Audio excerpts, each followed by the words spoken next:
नमस्कार दर्शकों, आप सभी का स्वागत है हमारे इस चैनल पर। दोस्तों, मुझे एक सज्जन ने एक डेट ऑफ बर्थ भेजी है जो कि आसाराम बापू की है और वो ये जानना चाहते थे कि वो जेल से कब छूटेंगे। यहां दोस्तों मैं उनकी कुंडली का पूरा विश्लेषण लेकर आप लोगों के सामने आ रहा हूं और यहां पर आपको एस्ट्रोलॉजिकल नॉलेज भी दूंगा कि किस तरीके से कुंडली के अंदर कौन से ग्रह कब काम करते हैं तो हमारे जीवन में किस तरह की घटनाएं घटित होती हैं। दोस्तों, ये जो कुंडली आप स्क्रीन पर देख रहे हैं ये मिथुन लग्न की कुंडली है और लग्न के स्वामी बुध खुद 11वें भाव में बैठे हैं। जब भी लग्नेश खुद 11वें भाव में बैठे हों, ऐसे में व्यक्ति को जीवन में वो सब कुछ मिलता है जो वो पाना चाहते हैं। थोड़ा डिले हो सकता है लेकिन उन्हें वो सब कुछ जरूर मिलता है जो वो पाना चाहते हैं। यानी कि लग्नेश खुद इच्छा पूर्ति के घर में बैठे हैं। ऐसे में व्यक्ति को जब भी बुध की महादशा आएगी और व्यक्ति जो भी अपने जीवन में पाना चाहता है वो उसे जरूर मिलेगा। अब बात करते हैं दोस्तों राहु की। राहु यहां पर नीच के हैं और मंगल की राशि में मंगल के साथ बैठे हैं। ऐसे में जैसा मंगल होगा वैसा ही राहु यहां पर उसका प्रभाव देगा। और दोस्तों, यहां पर राहु नेगेटिव रोल प्ले करेगा क्योंकि मिथुन लग्न की कुंडली के अंदर मंगल सदैव मारक की भूमिका निभाते हैं। ऐसे में मंगल छठे भाव में बैठ करके क्या करते हैं, व्यक्ति को लीक से अलग हटकर चलने वाला बनाते हैं। शत्रु हमेशा व्यक्ति के जीवन में बने रहेंगे। लिटिगेशन, कोर्ट केस, इन सब का सामना व्यक्ति को मंगल की दशा में जरूर करना पड़ेगा। राहु भी यहां पर बैठे हैं, इस कारण से मंगल को भी बल मिल जाता है जिसकी वजह से मंगल की पावर बहुत ज्यादा इंक्रीज हो जाती है। और यहां पर यदि हम किसी भी तरह से अपने आप को किसी लिटिगेशन में फंसा लेंगे तो यहां पर वो हमारे खिलाफ जरूर जाएगा। यह बात निश्चित है क्योंकि मंगल यहां बैठकर यही काम करेगा। राहु भी यहां पर बैठा होता है तो व्यक्ति लीक से अलग हटकर चलने वाला होता है। अमूमन वो दूसरों पर विश्वास नहीं करता है जब तक कि खुद उस चीज पर रिसर्च ना कर ले या देख ना ले। यानी कि अगर मान लीजिए किसी ने कहा कि आगे जाकर के रास्ता बंद है तो वो व्यक्ति कभी भी उस पर विश्वास नहीं करेगा, स्वयं जाकर के देखेगा कि वास्तव में रास्ता बंद है। यदि बंद है तो ही उस पर विश्वास करेंगे। तो छठे भाव के अंदर मंगल और राहु यहां बैठ करके व्यक्ति को थोड़ा सा अलग तरह के नेगेटिव रिजल्ट देते हैं। यही कारण है कि यहां पर दोस्तों बहुत बार व्यक्ति को पता है कि ये काम करने का परिणाम ये होगा, लेकिन व्यक्ति समझेगा नहीं जब तक कि उसको करके ना देख ले।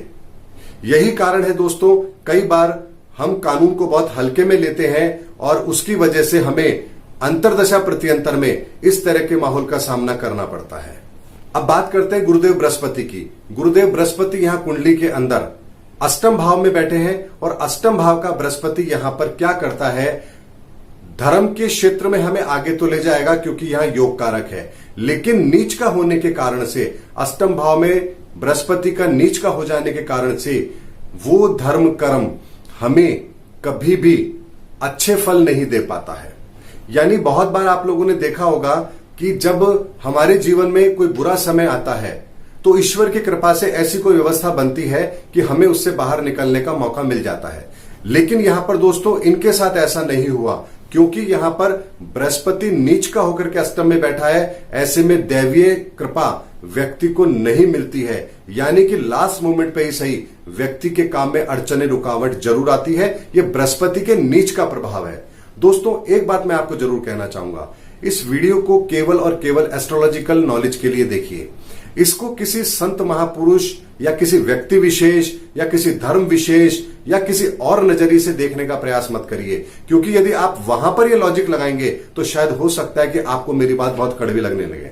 लेकिन दोस्तों, इसे केवल और केवल एक नॉलेज के तौर पर देखिए, क्योंकि उनका प्रश्न था कि ये जेल से कब छूटेंगे। यहां बात ये नहीं है ये गलत है या सही है, इनके साथ अन्याय हुआ या न्याय हुआ, बात उसकी नहीं है। बात केवल इतनी सी है कि व्यक्ति को जीवन में ऐसा समय क्यों देखना पड़ा। हम उसका विश्लेषण इस कुंडली के अंदर कर रहे हैं। तो दोस्तों, इस चीज को बहुत ही अलग नजरिए से देखने की जरूरत है। इसको धर्म के चश्मे से या व्यक्ति विशेष की योग्यता, उसकी उपलब्धि, उसके बैकग्राउंड से देखने की जरूरत नहीं है। दोस्तों, चंद्रमा कुंडली के अंदर नवम भाव में बैठे हैं। नवम भाव का चंद्रमा यहां पर हमारे भाग्य में कमी करता है। ऐसे में दोस्तों, यहां पर भाग्य का सहारा भी हमें नहीं मिलता है और पिता के सुख में भी हमारे जीवन में कमी जरूर होती है। और साथ में दोस्तों चंद्रमा की दृष्टि तीसरे भाव पर होने के कारण से यहां पर हमारे काम के अंदर भी कुछ उतावलापन देखने को जरूर मिलता है। यानी कि एक काम किया, उसको खत्म नहीं किया, दूसरा खत्म नहीं किया, तीसरा काम, यानी व्यक्ति एक साथ में कई काम करने की कोशिश करेगा और कहीं ना कहीं उससे वो चीज व्यवस्थित नहीं हो पाती है। यही कारण है कि इन्होंने धर्म के क्षेत्र में भी, शिक्षा के क्षेत्र में भी, आयुर्वेद में भी और न जाने कितने क्षेत्रों में काम करने की कोशिश की और कहीं ना कहीं कुछ ऐसे सेटबैक रहे। दोस्तों बात करते हैं सूर्य की।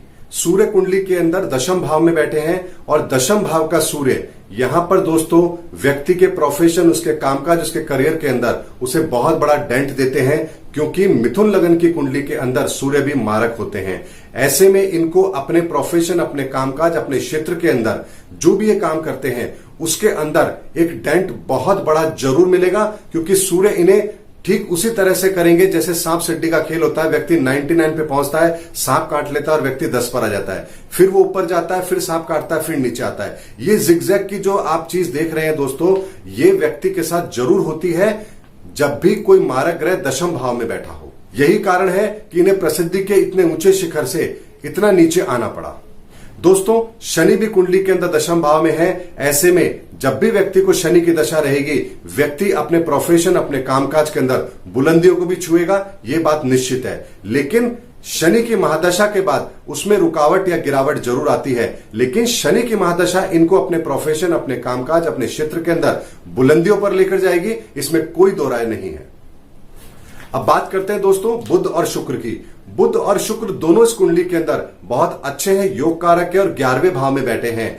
ऐसे व्यक्ति को जिंदगी के अंदर जब भी बुध और शुक्र की महादशा आएगी, और शनि की जैसे मैं पहले आपको बता चुका हूं, ये तीन दशाएं व्यक्ति को जिंदगी के अंदर बहुत ऊंचाई पर लेकर जाती है, ख्याति प्राप्त करवाती है, अनसर्टेन गेन करवाती है। व्यक्ति जो जीवन में चाहता है वो उसको जरूर मिलता है। ये बुध और शुक्र के कारण से जरूर होगा। और बुध शुक्र की दृष्टि, सप्तम दृष्टि जो पंचम भाव पर पड़ती है, तो व्यक्ति बहुत कैलकुलेटिव होगा, अपना नफा नुकसान उसे बहुत अच्छी तरह से पता होगा, ब्रॉड वे में सोचने वाला होगा और दिमाग की विशालता बहुत ज्यादा होती है। यानी किसी भी चीज को बहुत भव्य तरीके से, लग्जरियस तरीके से, कैलकुलेटिव तरीके से लोगों के सामने रखना, ये खूबी इनके अंदर जरूर होगी। तभी दोस्तों एक कथावाचक के रूप में भी और एक संत के रूप में भी इन्होंने अपने समय पर बहुत ऊंचाइयों को हासिल किया है। एक समय ऐसा भी था जब इनकी गिनती हिंदुस्तान के सबसे श्रेष्ठ संतों में हुआ करती थी। अब बात करते हैं दोस्तों केतु की।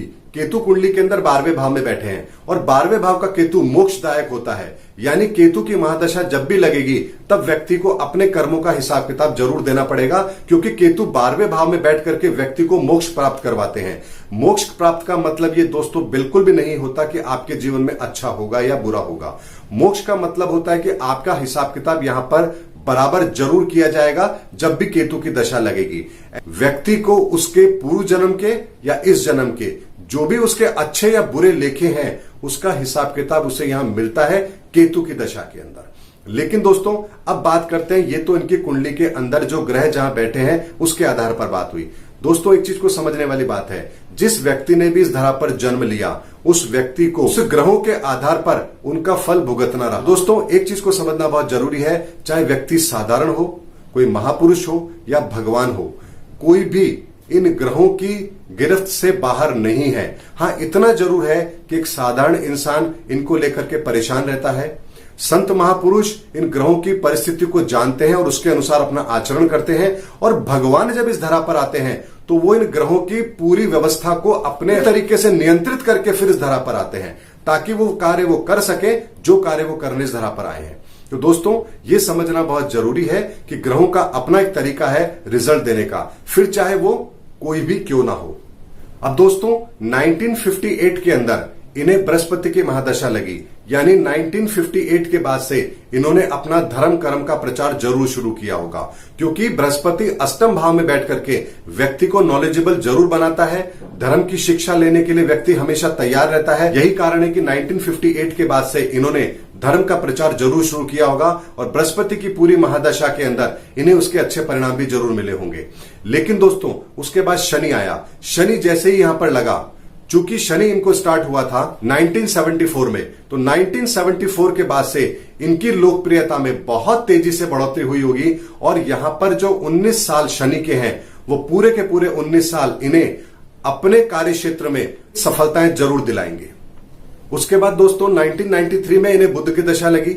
1993 के बाद जब बुध की दशा लगी वो भी इनके लिए अच्छी थी क्योंकि 11वें भाव का बुध है।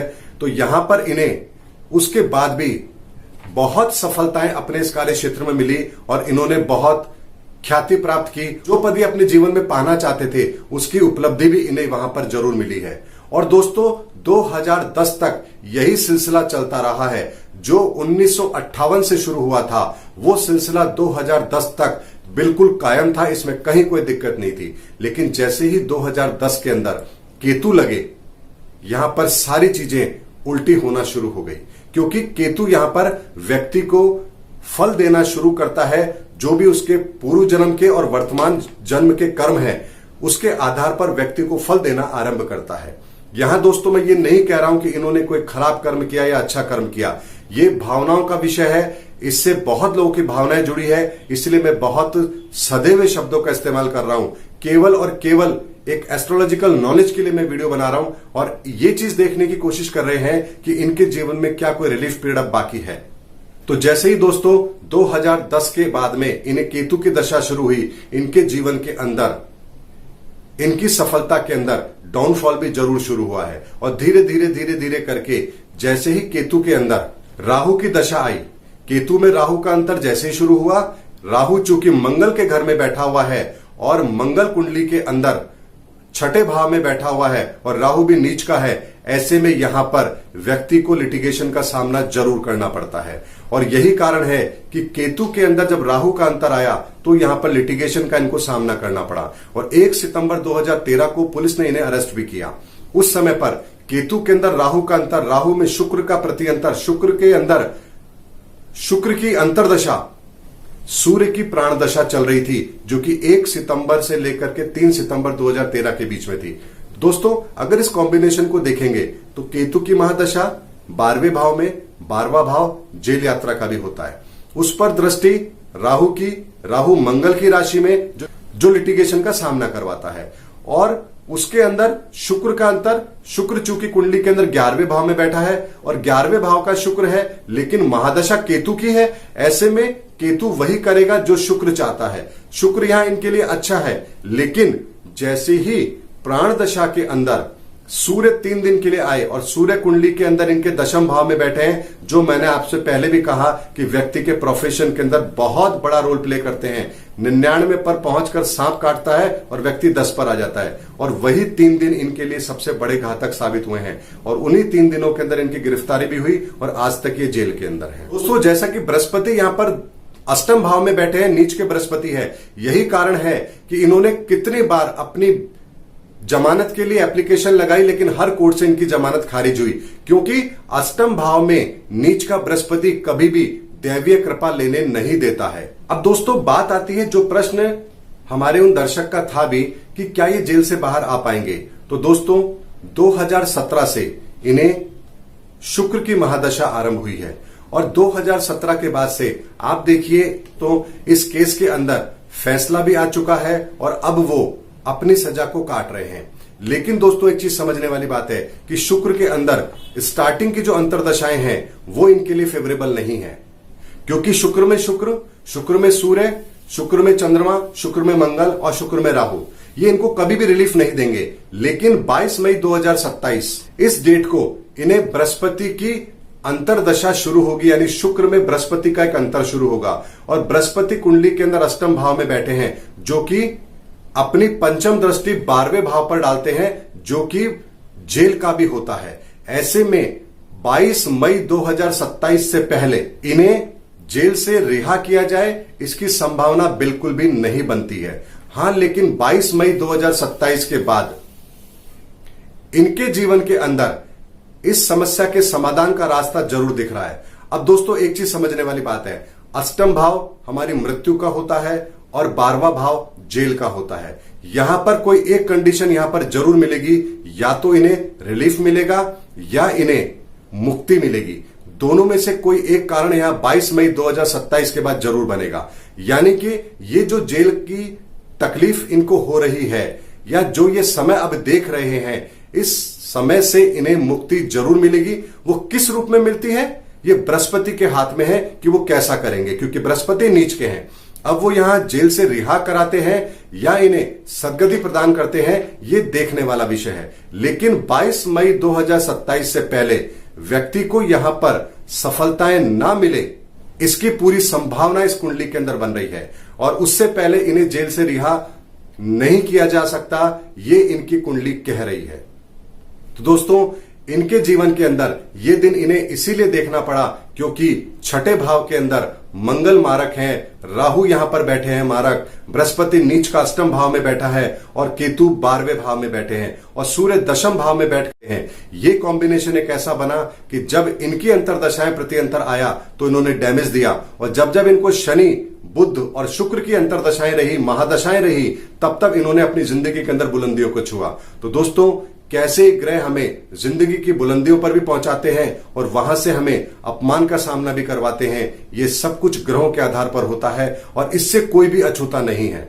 आप चाहे तो इस वीडियो को देखने के बाद में मेरी आलोचना भी कर सकते हैं कि मैं क्यों ऐसा कह रहा हूं या मैंने ये वीडियो क्यों बनाया। लेकिन दोस्तों, सच्चाई सच्चाई होती है। किसी चीज को समझना हम सबके लिए जरूरी है कि कोई भी व्यक्ति ग्रहों के प्रभाव से बाहर नहीं है, चाहे वो एक साधारण व्यक्ति हो या महापुरुष हो या भगवान क्यों ना हो। तभी देखिए दोस्तों, जब भगवान भी इस धरा पर आए तो उन्होंने भी दुखों का सामना किया, कष्टों का सामना किया, और ये सब जरूर होता है क्योंकि इस धरा पर जन्म लेने वाला और इस धरा पर अवतरित होने वाला प्रत्येक प्राणी, प्रत्येक जीवात्मा और प्रत्येक अवतारी पुरुष कभी भी इससे बच के नहीं रह सकते हैं। इसीलिए इसे कर्म भूमि कहा गया, क्योंकि इस आयाम के बाहर हमें अपने कर्मों का हिसाब किताब नहीं देना पड़ता, लेकिन इस भूभाग पर, इस धरती पर अगर हमने जन्म लिया है तो हमें अपने कर्मों का हिसाब किताब तो चुकाना ही पड़ेगा। ये निश्चित है दोस्तों। तो अगले वीडियो में मैं फिर आपसे मुलाकात करूंगा। तब तक के लिए जय हिंद, जय भारत।